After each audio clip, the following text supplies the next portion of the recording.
How you doing, guys? This is Richie. And we have Punisher Red Band #2. All right. So we got Benjamin Percy as the writer. Julius Ota as the artist. Yen Nitro is the color artist.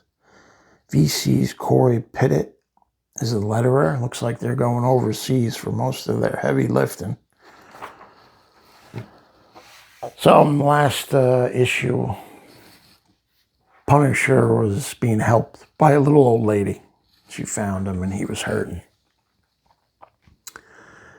So here we see the narration. Although this is an emergency, it's the old lady is on the phone with 911 talking about how she found this guy and he's in trouble and he's got a head wound. But then she realized, hey, this guy's pretty dangerous. She tells him where the guns are, her old husband's guns. So he goes and picks up a rifle, old Frank Castle. And here she is on the phone. And blam, he shoots the phone. She's like, he's a bad man. I could see that now. A very bad man. Oh, dear. And he tells her, give me the keys. She tells him it's in the car. Keeps him in the car. And here is the Kingpin. You don't have much time, Frank. Now, he's in Frank's ear because he's got some kind of device set up in his head. It's come to my attention that a shipment has arrived and it's filled with humans. So there's some human trafficking going on.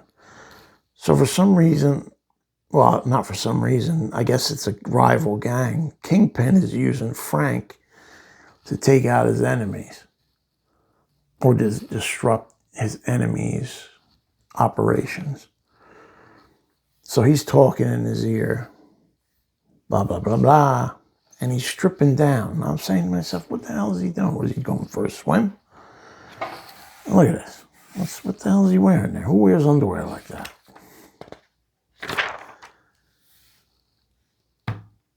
Go eat, Frank. Eat for the both of us. And Frank's on his way. And he's, what is that, an old caddy? And he's blasting down, trying to catch up with this 18-wheeler that's filled with humans. We're in this together. So the Kingpin's on his knees, and then he starts whipping himself. What do they call that? Flagellation? You and me. And he's whipping himself. An unlikely alliance. The White King and his Black Knight. People who do that are out of their minds. But a lot of religious, well, not a lot. Some religious organizations and people do that. Like, I think like some type of Buddhists do that nonsense and some other people. Look at this, the Infernal Hulk #1. All right. They're saying this is going to be good. Philip Kennedy Johnson's a good writer and Nick Klein's a good artist. So I'll pick that issue up and we'll take a look. So nothing matters except his target. His vision is narrowed down to a scope focus. So Frank is in the zone. He's going. He's looking to kill some bad guys. The Kingpin is inside him, like a finger curled around a trigger. So he catches up. And he starts blasting. He blasts the tires. He's got a boom. No, that wasn't the human traffickers. This was, I don't know if that was he running cover for the other truck and avoid civilian casualties. So he's blocking up the tunnel so nobody else can come up. So here we go to the police. Some old lady tried to help him out and he stole her car. You got the plates? I got the plates. So something's going on with these detectives. Somebody's dirty over here. Not just an account and description of the perp, but potential DNA. She's going to plug these plates in. Why do I get the feeling that she's a rat? And Frank's car is on fire and he's still going, man. He's going after that truck. Ba-boom, hits the tire. And the old cowboy way of reloading that rifle. absolutely ridiculous, but hey, it's a comic book. It's ridiculous that Frank Castle could kill. Somewhere I saw on a website, Frank Castle killed 46,000 criminals. They tallied up all the kills, and it added up to like 46K in the comics. I thought that was hilarious when I read that. 46K dead criminals. His only purpose is to hurt those who deserve to be hurt.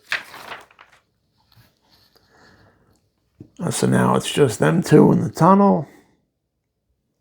Slows them down so the other cars could get out of the way. And here's the driver, and he's like, what is going on here? And he sees Castle, and he says, no way, man, you're dead. But nobody stays dead in comics. He should know that. Punisher's dead and gone, but nope. He's blasting at him. Punisher's right in front of your face. This art, it looks like kind of like it's heavily worked on by a computer. Could it be AI? Could there be some AI? I don't know, but it just, like when you look at art like this, and then you look at like Kirby and Buscema, and even some of the newer guys like Ryan Otley and them, it just looks so smooth and doesn't, it's off. But it tells a story. So I'm not buying this book because it's going to be a master artistic example. It's the Punisher just doing what he does. And if you're not into the Punisher, do not buy these books. But I get a kick out of it. I think it's funny. So here we go. Here's the Kingpin, and he's talking. I wanted to thank you. Everything's been going just as I hoped. And then bam. He's got Micro tied to a chair, plugged in and all in his brain, all through his body. I needed someone who knew Frank better than anyone. I understand your suffering, but we're all in pain.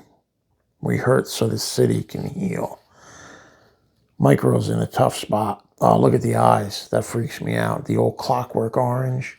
Keep the eyeballs open, but I don't see anybody putting drops in there.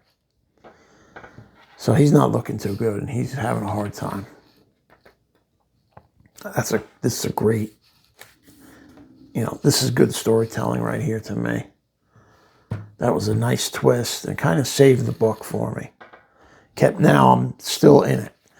Like, I think if this wouldn't have been in here, this Micro part, I might have been like, wishy-washy. I probably would have bought the next issue, but it would have kind of been, Now we're putting a whole nother story element in, and it's got me wondering what's going to happen.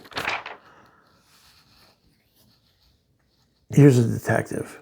He's trying to figure all this out. We got a pile of bodies, drugs, perp. And sure enough, Tombstone shows up. Appreciate you, bud. We're going to take a little ride to Brooklyn. Pretty cool. I like that face. Pretty cool. Back to Frank. He shoots his hand, catches him in the hand and blows his hand apart. You see all the bones and everything sticking out. And you can tell this is a red band. You would be in shock if your hand got blown off like that. I don't know if you'd be shifting gears on an 18-wheeler with any type of precision. But he's trying to run Frank down. He says, you stay dead. Why won't you stay dead? And of course, Frank's coming. Frank is always coming. So here we go. Pretty cool cover.